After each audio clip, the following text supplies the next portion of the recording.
बिस्मिल्लाहिर्रहमानिर्रहीम, अस्सलाम वालेकुम नाज़रीन कराम, मैं हूं मखदूम शहाबुद्दीन और आप देख रहे हैं मेरा फेसबुक और यूट्यूब चैनल। उम्मीद करता हूं आप सब लोग बखैर आफियत होंगे और जहां भी होंगे अपने अहले खाना समेत खुश भी होंगे और महफूज भी। नाज़रीन कराम, एक जानिब तो कराची में ताकतवरों के मोहरे बुरी तरह से पिट चुके हैं और एक तरफ तो बैलेट के जरिए या फिर दूसरी जानिब जीत कर भी बुरी तरह से एक्सपोज हो रहे हैं और ये सब कुछ कप्तान की ही फतह की जानिब इशारा कर रहा है। वो कैसे, इस पर भी बात करेंगे। लेकिन वहीं दूसरी जानिब पंजाब के निगरान वजीर आला के लिए पाकिस्तान तहरीक इंसाफ की तरफ से जो नाम है वो इस वक्त सामने आ चुके हैं। इमरान खान साहब ने चौधरी परवेज इलाही को आज अब तक की सबसे बड़ी बाज़ाब्ता डायरेक्ट ऑफर भी कर दी है। और एक और सवाल होगा जो आपके ज़हनों में उभर रहा होगा कि खैबर पख्तूनख्वा की असेंबली अभी तक तहलील क्यों नहीं की। वो इसलिए क्योंकि एक बहुत बड़ी साजिश, एक बहुत बड़ी गेम कप्तान और पीटीआई के साथ हो सकती है, जिसकी वजह से अभी कप्तान ने चीजों को होल्ड किया है। लेकिन केपी असेंबली की तहलील की तारीख के हवाले से भी मैं आपके सामने एक्सक्लूसिव डिटेल्स जो हैं वो आपके सामने रखता हूं। सबसे पहले मैं आपको यह बता दूं कि इस वक्त पाकिस्तान तहरीक इंसाफ जो है उसकी तरफ से मुल्क के मुख्तलिफ शहरों में महंगाई मुकाओ, इलेक्शन कराओ, एहतजाजी रैलियां निकाली गई, जिनमें अवाम की बड़ी तादाद ने बड़े जौक दर जौक शिरकत की। और इस तरह से आप ये कह सकते हैं कि बाज़ाब्ता तौर पर पाकिस्तान तहरीक इंसाफ ने इलेक्शंस और इंपोर्टेड सरकार के खिलाफ अलमे बगावत जो है उसके लिए अपनी कैंपेन का आगाज कर दिया है। कारकुनों की जानिब से बोरेवाला, लाहौर, रावलपिंडी, फैसलाबाद, ओकाड़ा, शेरगढ़ और मुल्तान समेत पंजाब भर में रैलियों का इनेकाद किया गया और विफाकी हुकूमत से जल्द अज जल्द हठधर्मी छोड़कर इंतखाबात करवाने का मुतालबा किया गया। और इस सब के अंदर आज बाज़ाब्ता तौर पर इन रैलियों के साथ पंजाब में इंतखाबी मुहिम का बाज़ाब्ता आगाज कर दिया गया है। वहीं दूसरी जानिब कप्तान दो लोटे हैं, आप लोटे कह लें और या फिर अगर कोई बहुत ही शुगर कोटेड और अच्छे अल्फाज इस्तेमाल करने हैं तो आप इनके लिए मुनहरिफ अरकान का लफ्ज यूज कर लें। 5 लोग मुनहरिफ हुए। पीटीआई ऑब्वियसली बहुत ज्यादा गुस्से में है। फवाद चौधरी साहब ने यहां तक के सियासी तवाइफ का लफ्ज इस्तेमाल किया। अब इनमें 2 एमपीएज हैं जिन्हें शोकाज नोटिस जारी किया गया और जिन्हें कहा गया कि आप जाती हैसियत में चेयरमैन पीटीआई इमरान खान के सामने आके क्लैरिफिकेशन दें। अब ये दोनों जो हैं ये पहुंचे हैं, लेकिन इमरान खान इस कदर गुस्से में है और इमरान खान इसीलिए किसी ऐसे शख्स को कोई रहम दिखाने के लिए तैयार नहीं है जिसने इमरान खान साहब को जो लग रहा है कि उन्हें धोखा दिया है और उनकी क्लैरिफिकेशन सुनने के लिए भी तैयार नहीं है। तो इमरान खान साहब ने मुनहरिफ अरकान से मुलाकात से इनकार कर दिया और फिर हमारी तलात के मुताबिक जो असद उमर साहब हैं उन्हें कहा गया है कि आप इनकी तहकीकात करें और जो जारी बात है आपने एक कार्रवाई करनी होती है। आप पहले शोकाज देते हैं, वो अपनी क्लैरिफिकेशन देते हैं, फिर उस क्लैरिफिकेशन पे पार्टी मुतमईन होती है तो कार्रवाई खत्म हो जाती है, नहीं होती तो फिर स्पीकर के जरिए उन्हें नाअहल करवा दिया जाता है। अब एक जानिब तो ये सब है, वहीं दूसरी जानिब कराची में जो इंतखाबात हुए हैं उनमें जो धांधली हुई उस हवाले से हमने आपके सामने चीजें रखी और लगातार जो सबूत हैं जो मीडिया नहीं दिखा रहा था वो पिछले 2 व्लॉग्स जो हैं वो मैंने उसी पर किए, with proof, with evidence, with videos मैंने आपके सामने रखे। लेकिन अब यहां पर मैं आपको यह बता दूं कि एमक्यूएम जो है उसने चूंकि इन इंतखाबात का बाइकआउट किया हुआ था और अभी नई नई एक जबरदस्ती की शादी भी हुई है और अपेरेंटली ये एक्सपेक्ट कर रहे थे कि इन्हें नवाजा जाएगा, लेकिन इन्हें ये उल्टा पड़ा है और अब इस लॉस के अंदर भी, अपनी हार के अंदर भी ये फतह तलाश कर रहे हैं। और इन्होंने खालिद मकबूल सिद्दीकी, फारूक सत्तार, मुस्तफा कमाल समेत दीगर रहनुमाओं ने एक प्रेस कॉन्फ्रेंस की है एक मरतबा फिर, और इन्होंने कहा है कि कराची और हैदराबाद के बल्दियाती इंतखाबात में कम वोटिंग टर्नआउट को अपने मौकफ की हम फतह करार देते हैं। यानी अवाम ने, हमने बाइकआउट किया तो इसलिए टर्नआउट कम था। अलबत्ता ये हकीकत के बरक्स है और ये आप जब इलेक्टोरल सिस्टम का हिस्सा नहीं बनते, जब आप बैलेट का हिस्सा नहीं बन रहे, फिर आप क्या चाहते हैं? आप किस तरह से इक्तदार में आए, आप किस तरह से रूल करें? इस तरह से तो चीजें नहीं होती। अब यहां पर एक जानिब ये सब कुछ है तो वहीं दूसरी जानिब आप धांधली या फिर धांधले का अंदाजा लगाएं कि हुक्मरान इत्तेहाद के अंदर फूट पड़ चुकी है। जितना मर्जी अभी आप आर्टिफिशियली इन्हें जोड़ के रखें, कब तक उठाएंगे? ये बोझ नहीं उठेगा, ये जबरदस्ती की शादी नहीं चलेगी। आज JUI मौलाना फजलुर रहमान साहब ने अपना गुस्सा उतार दिया है और कराची में आज होने वाले बल्दियाती इंतखाबात के हवाले से जमीयत उलमाए इस्लाम फे ने विफाक में अपनी इत्तेहादी जमात पीपल्स पार्टी पर ही धांधली का इल्जाम आयद कर दिया है।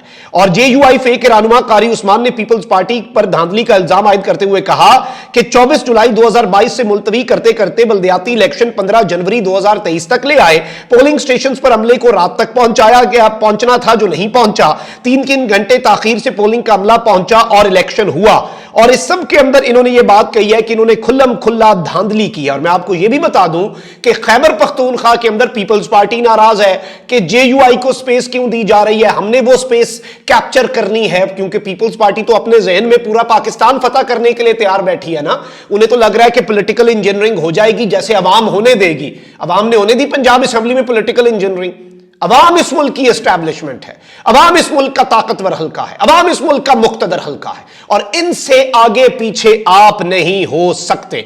अब यहां पर आपको ये एक चीज सोचने पर मजबूर तो कर ही रही होगी कि खैबर पख्तूनख्वा की असेंबली जो है वो क्यों अभी तक तहलील नहीं हुई। उसका नोटिफिकेशन, क्योंकि पंजाब तो डिसॉल्व हो गई, गवर्नर ने निगरान वज़राए आला जो हैं, वजीर आला पंजाब के लिए जो नाम है वो तलब कर लिए हैं, परवेज इलाही से भी, हमजा शहबाज से भी, और गालिबन हमजा शहबाज वापस वैसे ना आए, जब उन्होंने खुद वजीर आला बनना हुआ तब आए, अभी वो नाम भी भेज दें तो बहुत है। वैसे हमजा शहबाज लंदन में पार्टी करें, सुकून करें, आराम से बैठे और उधर से पीछे जो इधर बेचारे रहनुमा उनके रुल रहे हैं उन्हें बातें सुनाएं। ये ज्यादा आसान काम है, वो यही करते रहेंगे। अब नाम पता नहीं किसके जरिए भेजते हैं, चलें that is a different story.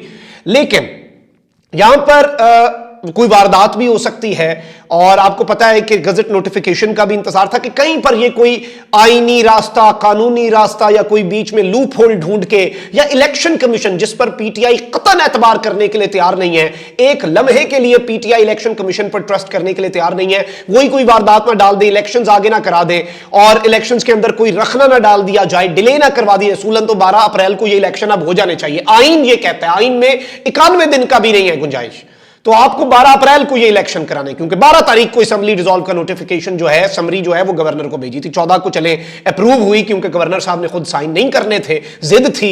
लेकिन इस सब में आप ये देखें नाज़रीन कराम, जो इंपॉर्टेंस है इस सब में वो ये है कि PTI उधर KP असेंबली भी डिसॉल्व करके बैठ जाए, पीछे से ये इलेक्शंस ना कराएं, उनके अंदर डिले ले आए, कोई इमरजेंसी नाफिज हो जाए, मुआशी इमरजेंसी। खान साहब हर चीज को देख रहे हैं, लेकिन अब यहां पर बहुत सी चीजें चूंकि स्ट्रीमलाइन हो रही हैं, तो पाकिस्तान तहरीक इंसाफ ने, जो मेरे पास अब इत्तलात पहुंची हैं, मंगल को खैबर पख्तूनख्वा असेंबली तोड़ने का फैसला कर लिया है। जराये के मुताबिक वजीर आला खैबर पख्तूनख्वा महमूद खान इमरान खान की हिदायत का इंतजार कर रहे थे और आज उन्हें इस हवाले से बाज़ाब्ता तौर पर चेयरमैन PTI की तरफ से हिदायत मिल गई है और वो मंगल को असेंबली तोड़ने की समरी गवर्नर को भेजेंगे। सोमवार को क्यों नहीं? ऑब्वियसली वही वजह जो मैंने आपको बताई है। और वजीर आला खैबर पख्तूनख्वा आइन के आर्टिकल 112 के तहत गवर्नर को समरी भेजेंगे। 48 घंटों में गवर्नर समरी पर दस्तखत करेंगे। बसूरत दीगर असेंबली खुद ब खुद जैसे पंजाब की तहलील हुई है वैसे ही तहलील हो जाएगी। तो ये भी एक बड़ी इंपॉर्टेंट डेवलपमेंट है और ये एक बड़ी खबर है, क्योंकि इसके बाद फिर विफाक की तरफ भी खान साहब ने रुख करना है। अब यहां पर मैं आपको यह बताऊं कि इमरान खान साहब की परवेज इलाही साहब से मुलाकात हुई है और आपको पता है कि जो इमरान खान साहब पहले वो सहाफियों के सामने ये बात कर चुके हैं, इनडायरेक्ट, परवेज इलाही के सामने नहीं, सहाफियों के सामने ये बात कर चुके हैं कि आगे चलकर उम्मीद है कि काफ लीग PTI में आ जाएगी। परवेज इलाही साहब से सवाल हुआ कि परवेज इलाही साहब आप ट्रैक्टर पे इलेक्शन लड़ेंगे या बल्ले पे, यानी PTI में जम तो नहीं होने जा रहे। उन्होंने कहा कि चले ये सवाल आपको इसका जवाब बाद में मिलेगा, यानी उन्होंने इस पॉसिबिलिटी को रूल आउट नहीं किया। अब यहां पर चौधरी परवेज इलाही ने इस हवाले से मुशावरत के लिए काफ लीग का आला सतह का एक इजलास अपनी रिहाइशगाह पर तलब भी कर लिया है, क्योंकि इमरान खान साहब ने परवेज इलाही साहब से इस ख्वाहिश का इजहार कर दिया है कि मुस्लिम लीग काफ को तहरीक इंसाफ में जम कर दिया जाए और काफ लीग के तमाम उम्मीदवार बल्ले के निशान के ऊपर इलेक्शन लड़ें। और इस सब में मैं आपको यह बता दूं कि यह बाज़ाब्ता तौर पर इमरान खान साहब ने कहा है कि इमरान खान साहब ने यह बात कही है कि वो मुनस इलाही के सियासी तदब्बर और उनकी वफादारी से काफी खुश हैं और इमरान खान साहब ने मुनस इलाही को अहम ओहदा देने की भी ऑफर की। जवाब में परवेज इलाही का कहना था कि इस मौके पर अगर ओहदा लिया गया तो लोग समझेंगे कि शायद हमने बारगेन की है, इसलिए हमें कोई ओहदा नहीं लेना। परवेज इलाही साहब वैसे अब वो सीट एडजस्टमेंट हर चीज से पीछे हट गए, कह रहे हमने ये परसेप्शन भी नहीं अवाम में जाने देनी कि हमने कोई आपसे भाव ताव किया है, हम बे लॉस आपके साथ हैं। और इसमें ये इत्तलात भी हैं कि इस काफ लीग के जो तमाम साबिक अरकान असम्बली हैं, ओहदेदारान हैं, दूसरे रहनुमा जो हैं, और इसमें अपनी अलग शनाख्त बरकरार कैसे रखनी है, पीटीआई में शमूलियत कैसे इख्तियार करनी है, इन तमाम तर चीज़ों के ऊपर डिस्कशन हो रही है। अब यहां पर फवाद चौधरी साहब ने यह बात कही है कि उम्मीद है तहरीक इंसाफ आज पंजाब में निगरान सेटअप के लिए नाम फाइनल कर लेगी, और उन्होंने कहा है कि पार्लिमानी जमहूरियत में बहरान आता है तो इलेक्शन की तरफ जाया जाता है, और यही एक हल है और इसी की तरफ जाना है। अब यहां पर जो हमारे पास इत्तलात आ रही हैं उसमें पाकिस्तान तहरीक इंसाफ ने कुछ नाम अभी सोचे हैं जिन पर गौर फिक्र पीटीआई ने किया है, जिसमें साबिक चीफ सेक्रेटरी नासिर खोसा है, माहिर कानून परवेज हसन है, और साबिक चीफ सेक्रेटरी आजम सलमान जो हैं, इनके नामों पर गौर हो रहा है। लाहौर में इमरान खान साहब की जेर क़यादत पीटीआई की लीडरशिप का इजलास हुआ, जिसमें निगरान वज़ीर आला के तकर्रुर के लिए पीटीआई क़यादत ने मुशावरत की। इजलास में निगरान वज़ीर आला के लिए 3 नाम जेर गौर आए, और इन नामों पर परवेज इलाही से मुशावरत की जाएगी। पीटीआई क़यादत कल तक इन नामों से मुतल्लिक हतमी फैसला करेगी। मुतल्लिका शख्सियात से राब्ता करके उनकी राय भी ली जाएगी कि इफ दे आर विलिंग और नॉट। अपोजिशन लीडर के साथ मुशावरत में पीटीआई हतमी तौर पर 2 नाम तजवीज करेगी, और पाकिस्तान तहरीक इंसाफ की यह कोशिश होगी कि नून लीग के साथ निगरान वजीर आला के नाम के ऊपर इत्तफाक हो जाए तो ही यह बेहतर है, क्योंकि इसमें कल को जो नून लीग है उसने इंतखाब हारना है, उन्हें भी पता है इस बात का पंजाब में, लेकिन उन्हें यह बहाना ना मिल जाए कि जी इन्होंने ये कर दिया फलां कर दिया, और शायद अब उनकी कोशिश भी हो कि एक नाम पर इत्तफाक ना ही हो, ताकि कल को कोई बयानिया तो हो उनके पास, वो ये बना सकें। अलबत्ता पब्लिक पल्स आपके सामने है, अवाम इस वक्त क्या चाहती है ये सबको पता है, इसलिए तो इलेक्शन से भाग रहे हैं, वरना और क्या वजह हो सकती है इलेक्शन से भागने की। अब यहां पर मैं आपको यह बता दूं कि इमरान खान साहब ने डिविजनल लेवल पर टिकटों की तकसीम से मुतल्लिक 2 दिन में पार्लिमानी बोर्ड तश्कील देने की हिदायत भी कर दी है। डिविजनल पार्लिमानी बोर्ड 1 हफ्ते में शॉर्ट लिस्टेड उम्मीदवारों की लिस्ट सेंट्रल पार्लिमानी बोर्ड को जमा कराएगी। इजलास में मुश्किल वक्त में पार्टी के साथ बेईमानी करने वाले लोगों को ब्लैक लिस्ट करने का फैसला किया गया है, और इस वक्त यह बात कही गई है कि इजलास में फैसला किया गया कि खवातीन और अकलियतों की मुख्तस सीटों पर भी कारकर्दगी और पार्टी के साथ वफादारी करने वालों को ही साथ रखा जाएगा। So let's see how things unfold. अभी तक पाकिस्तान तहरीक इंसाफ मुकम्मल तौर पे एक्टिव लग रही है, और इस वक्त माजी की गलतियां जो हैं उनसे सीख कर आगे बढ़ने का फैसला कर चुकी है। अपना बहुत ख्याल रखें। अल्लाह निगहबान। पाकिस्तान जिंदाबाद।